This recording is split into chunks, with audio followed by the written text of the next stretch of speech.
You do a lot with nutrition, functional medicine. And so what are some of the top just preventative lifestyle tips, nutrition strategies that people can apply to prevent dementia? And perhaps if they've got a family member that has dementia, maybe some things that they can do to help slow the progression. Yeah, so I use Dr. Bredesen's approach. So Dr. Bredesen wrote the book, The End of Alzheimer's in 2017, and both his group and myself, we've both published clinical trials in smaller cohorts and 25 or 23 participants that show that when we put these things together and we stack them, so the idea with functional medicine and with Dr. Bredesen's approach is that we're not doing one thing. So yes, nutrition is a component, but we're doing detoxification, we're using nutrition, we're managing stressors, we're optimizing sleep quality, not just quantity, we're optimizing exercise. And so these are the foundational basics, right? These are the lifestyle basics that are so, so crucial. And then in addition to that, you can do the medicine pieces, right? You can get all the functional medicine testing, and that starts to cost more money. But what people can do at home, there's 3 big things that I recommend that you could start today. One is an organic ketogenic diet with some intermittent fasting. Now, I only recommend that, as people get older, sometimes we worry about weight loss. The weight loss is not the goal anymore, and that actually can become an issue and a risk.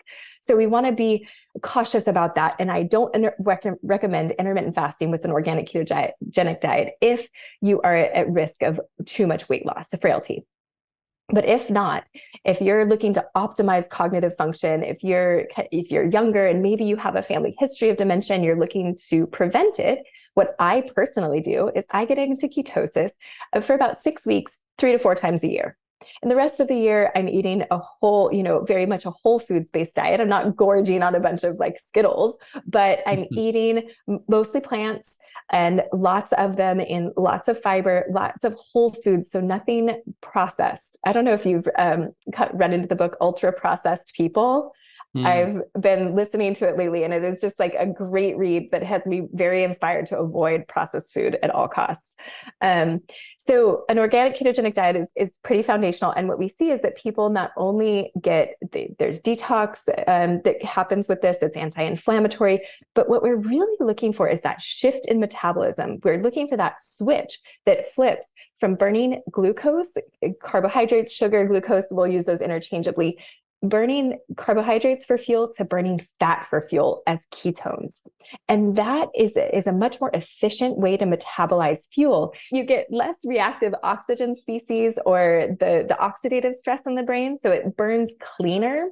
And then as we age, all of us, regardless of our diabetes status, we become less insulin sensitive in the brain, and we don't as efficiently burn carbohydrates and turn it into ATP as we did when we were younger. And so the brain, it's like this really incredible machine. It's like a hybrid, right? It can go back and forth between different fuel sources, carbohydrates and fats.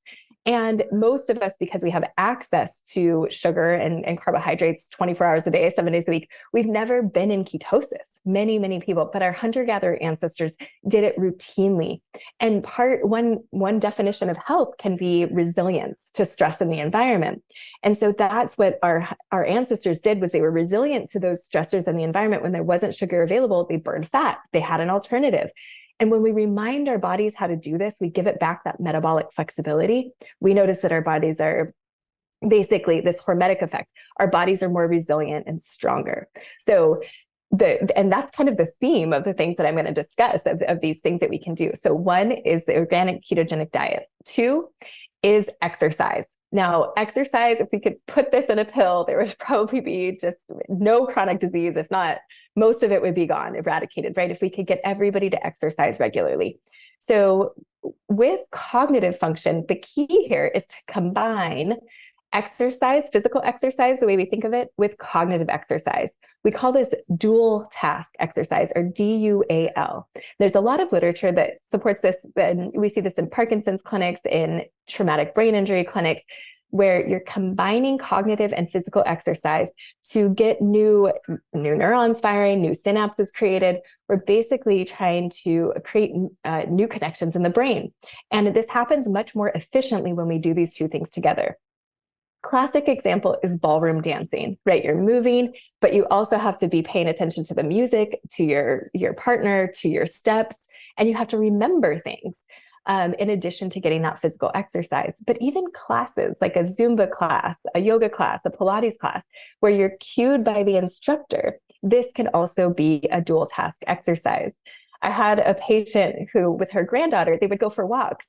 And at first, because this is dynamic, it changes over time. You should get better at these things. So they would go for walks. And at first, they were kind of slow walks. And she would test her grandma on birthdays, important birthdays in their family. Well, as they kept walking, they would do more hills, and she would ask her harder questions. And they started talking about nutrition, and she would test her about things that were more challenging as she got better and better. And so that's a fun, creative way to do it. There's lots of ways to do these dual task exercises. And even just looking it up on YouTube, there's a bunch of suggestions. So that's the second way. We have organic ketogenic diet, dual task exercises, cognitive and physical engagement together. And then third, gosh, I could go in so many directions because there's so many great things with sleep and stress management and detox, but meditation or prayer. So a mindfulness-based practice is another really, really exceptional way to help with cognitive function. And in particular, the Kirtan Kriya meditation has a huge amount. There's meta-analyses showing how this is positive for anyone struggling with cognitive decline, but also for people with mild cognitive impairment. And it's as good for people with mild cognitive impairment as it is for people with full-blown dementia and for their care partners who don't have any cognitive impairment. And what you see is improvements in mood, in activities of daily living. This is like what helps us maintain our dignity, right? Like, can we cook for ourselves? Can we go to the bathroom on our own? Can we get dressed? But it also helps with immune function and with inflammation and with glucose regulation. So it's helping with a lot of the causal level pieces that can contribute to the production of beta amyloid plaques and those structural changes in the brain. Yeah, really good stuff right there. And I know you had mentioned frailty and people losing weight as they're getting older. Exercise is one of the best ways to maintain it, particularly doing some resistance training. Walking is the easiest one. In fact, there's research out on walking, reducing just regular walkers, people that take regular walks, reducing overall morbidity and mortality.